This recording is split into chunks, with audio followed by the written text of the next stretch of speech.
नमस्कार, मैं हूं नीलू। तो जिस तरह से इजराइल और ईरान के बीच युद्ध हुआ, उसके बाद से उसके जितने दोस्त हैं सब इस वक्त ईरान के साथ खड़े हैं, खास तौर पर इस संकट की घड़ी में। हम बात चाइना की हमने कल की थी, आज बात हो रही है रशिया की, यानी कि रूस की। रूस ने भी अब कह दिया है कि जो एनरिच यूरेनियम है वो अब ईरान को देगा। इसके पीछे की क्या वजह है, किस तरह से मदद करने के लिए इस वक्त रूस ईरान के साथ खड़ा दिखाई दे रहा है, बातचीत करने के लिए मयंक मेरे साथ है।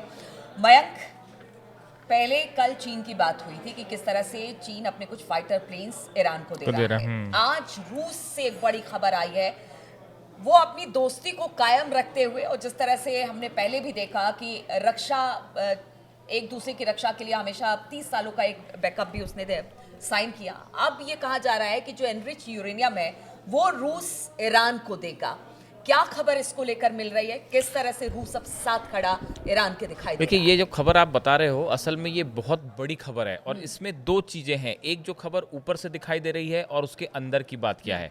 देखिए, पहले आपको समझना होगा कि रूस करना क्या चाह रहा है। रूस की तरफ से जो सर्गेई लैवरोव उनके विदेश मंत्री हैं, उनकी तरफ से एक बयान आया है। पहले इस बयान को हम एग्जैक्ट बताते हैं आपको। उन्होंने क्या कहा? उन्होंने कहा, Russia has propose taking excess enriched uranium from Iran for further processing and dilution, making it suitable for use at nuclear power plants. इनका कहना ऐसा है कि ईरान के पास जो एनरिच्ड यूरेनियम है, जो शायद 60% या जितना भी परसेंट है, उसको आगे यूटिलाइज करने के लिए, उसको यूजेबल बनाने के लिए, उसकी आगे की प्रोसेसिंग करने के लिए रूस वो एनरिच्ड यूरेनियम ईरान से लेने को तैयार है। यानी रूस ये कह रहा है कि जो ईरान के पास यूरेनियम है हम उसको लेंगे, हम उसको और प्रोसेस करेंगे और उसको परिष्कृत करेंगे, हिंदी में जो कहा जाता है, उसका और प्यूरिफाई करेंगे, और उसके बाद जब वो यूजेबल स्थिति में आ जाएगा तो हम उसको फिर वापस ईरान को कर देंगे।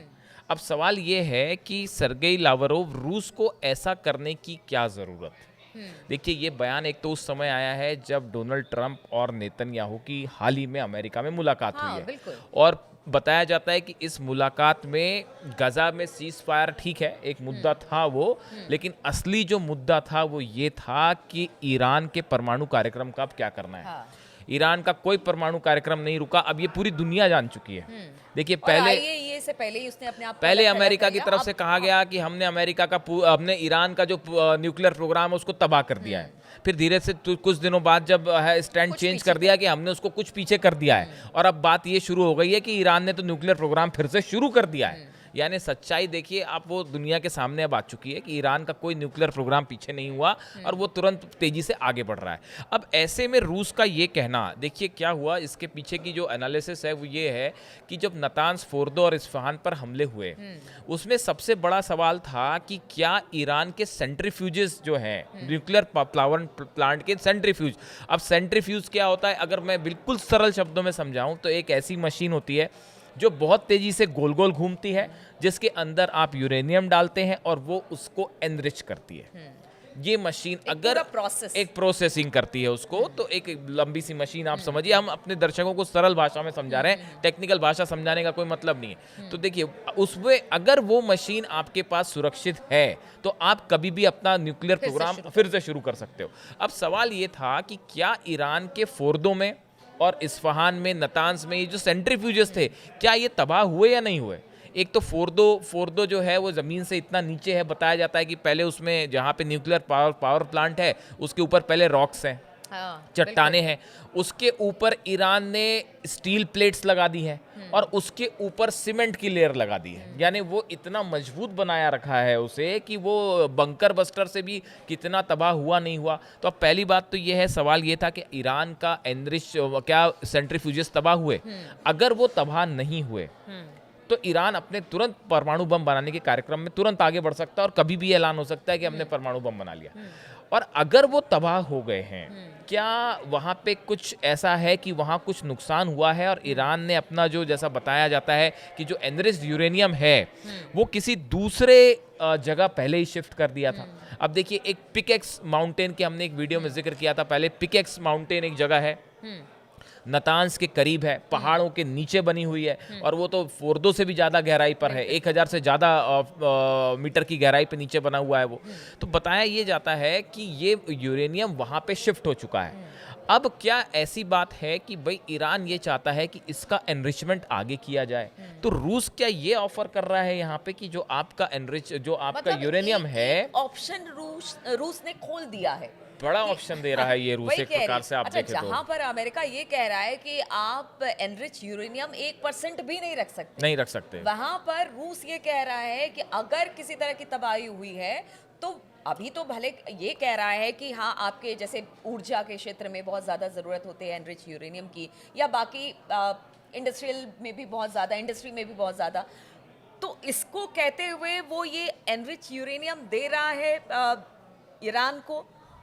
एक तरह से कह लीजिए कि बीच बीच का रास्ता लेकर चल रहा है ताकि किसी तरह की कोई दिक्कत भी ईरान के सामने ना आए, और एक ऑफर हाँ, भी। अब देखिए जो ये, हाँ बिल्कुल सही कह रहे हो आप, अमेरिका और उसके असल में रूस के साथ दिक्कत यही थी। हमारे बहुत सारे दर्शकों के आप कमेंट देखो जिनके मन में ये मन में ये एक प्रकार का जो दुख है कि भाई जब ईरान पर हमला हो रहा था तो रूस को अपनी सेना भेजनी चाहिए थी, रूस को अपने फाइटर जेट्स देने चाहिए थे। अगर ऐसा होता, देखिए अभी मैं हाल ही में पढ़ रहा था, एक ईरान के कमांडर हैं, एक्स IRGC के कमांडर हैं, उनका एक स्टेटमेंट आया कि पूरी दुनिया में एक ईरान एकमात्र ऐसा देश है जो इजराइल और अमेरिका से एक साथ लड़ सकता है। जिस तरह से इजराइल को हमने जवाब दिया, उसको तो जवाब दिया ही दिया, उसके बाद हमने जो है कतर में जो अल उदैद एयरबेस है, हमने उस पर भी हमला कर दिया। तो इसके लिए बड़ी हिम्मत चाहिए, दोनों देशों से एक साथ लड़ना जो है बड़ा हिम्मत का काम था, ऐसा IRGC के एक एक्स कमांडर ने कहा है। अब देखिए, अब इसमें जो ये रूस के विदेश मंत्री हैं, इन्होंने एक और साथ में एक बड़ी इंटरेस्टिंग बात कही है। इनका कहना ऐसा है, एक तो ये यूरेनियम वाला ऑफर आ गया कि हम आपका यूरेनियम हम उसको और फर्दर प्रोसेसिंग करके फिर आपको दे देंगे। फिर दूसरी तरफ वो ये भी कह रहे हैं, if the parties are comfortable with Russia helping bridge positions, मतलब ये ईरान और अमेरिका की बात कर रहा है रूस, कि इफ द पार्टीज यानी ईरान और अमेरिका अगर इस बात के लिए सहमत हैं कि रशिया जो है वो दोनों के बीच में जो है वो ब्रिज का काम करे। Now that the US is looking to resume dialogues with support from Oman and other Gulf states, we are ready to step in, but of course it depends on whether Tehran as the main stake holders wants it. अगर दोनों पक्ष तैयार हैं, अगर Iran इसके लिए तैयार है, अगर अमेरिका तैयार है, तो हम बीच में मतलब रूस ने बड़ा अच्छा दांव खेला है कि ईरान को बचाते हुए वो ये भी कह दे कि देखिए अमेरिका ही ऐसा चाह रहा था कि मैं बीच में, अगर ऐसा चाहता है कि बीच की भूमिका निभाए, तो हम ये कह रहे हैं कि आप अपने एनरिच यूरेनियम को हमें दे दें, हम उसे प्रोसेस कर जितनी जरूरत होगी उतना हम दे देंगे। क्या इसको हम इस तरह से भी देखें? ये बिल्कुल ये नपीस। देखिए, असल में रूस के साथ दिक्कत ये है, रूस के साथ परेशानी ये है कि आप जो है 3 साल से ज़्यादा हो गया, आप यूक्रेन में युद्ध लड़ रहा है रूस। अब ये युद्ध का ज़्यादा खिंचना, आप देखिए कोई भी देश जब लंबे समय तक युद्ध करता है तो उसकी शक्ति कम भी होना शुरू होती है, और शायद वेस्ट यही चाहता है।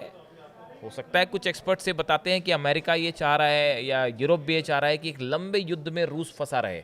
जब आप किसी देश की तरक्की को रोकना चाहते हैं तो उसका एक तरीका होता है, आप उसको युद्ध में उलझा दीजिए, और जितना युद्ध चलता रहेगा रूस उतना ही कमजोर होगा। ये एक स्ट्रेटजी होती है, ये कि आप एक युद्ध छेड़ दीजिए।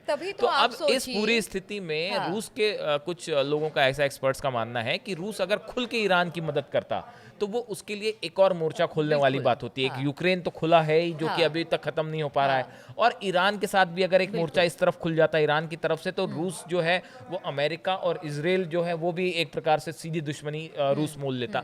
शायद ये एक वजह थी कि रूस ने उतनी सीधी डायरेक्ट मदद नहीं की।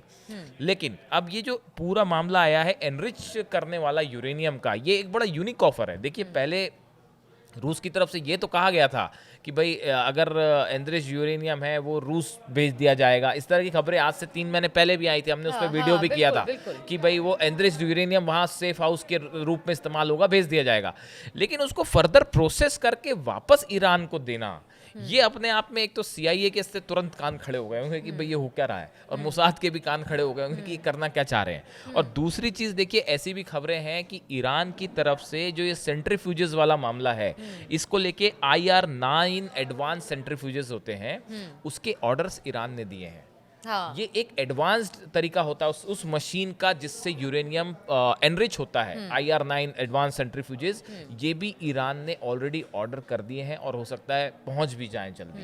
तो यानी एक बात देखिए, कुल मिला के मोटी मोटी बात, ईरान अपना प्रोग्राम नहीं रोकेगा, रोकने का बिल्कुल, सवाल ही नहीं है। देखिए, ये तो उसी समय तय हो गया था जब IAEA से उसने अपना हाथ खींचा था कि अब हमारे ऊपर किसी तरह की कोई निगरानी नहीं रहेगी, अब हम किसी की बात नहीं सुनने वाले, किसी की दखल-अंदाजी, तभी बिल्कुल क्लियर हो गया ईरान था कि अब अपना न्यूक्लियर प्रोग्राम जारी रखेगा, न्यूक्लियर एनरिचमेंट भी जारी रखेगा। सेंट्रीफ्यूजेस नए अगर ऑर्डर किए गए हैं, इससे साफ है IAEA को बाहर कर दिया गया है। अब अमेरिका पे विश्वास भी नहीं होगा, जैसे पहली बार विश्वास था, अब वैसे भी विश्वास नहीं होगा। उसके अलावा अब ये रशिया की भी एंट्री है कि भाई हम प्रोसेसिंग करेंगे।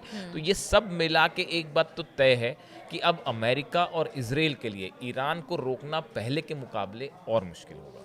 चलिए, तो देखिए, आज यही समझ में आ रहा है कि दोस्ती रंग लाती है, दोस्ती साथ खड़ी रहती है, भले उस वक्त नहीं लेकिन बाद में सपोर्ट का काम जरूर करती है। और रूस भी कुछ ऐसा ही कर रहा है। जिस तरह से एनरिच यूरेनियम को प्रोसेस करने के बाद रूस ने कही है, इसकी पेशकश की है ईरान के सामने। और दूसरी तरफ अगर ईरान के परमाणु कार्यक्रम की बात की जाए तो वो सतत चल रहा है। हाँ, इसमें थोड़ी सी दिक्कत आई है, जिस तरह से अमेरिका भी कह रहा है कि कुछ पीछे गया है ईरान का परमाणु कार्यक्रम, अब उसको एक बार फिर से पटरी पर लाने की तैयारी चल रही है, जो कि इजराइल और अमेरिका के माथे पर जरूर चिंता की लकीर खींच देगी। चलिए, इस चर्चा में आज बस इतना ही, और आप हमारे साथ जुड़े इसके लिए बहुत बहुत शुक्रिया आपका हमारे साथ जुड़ने के लिए।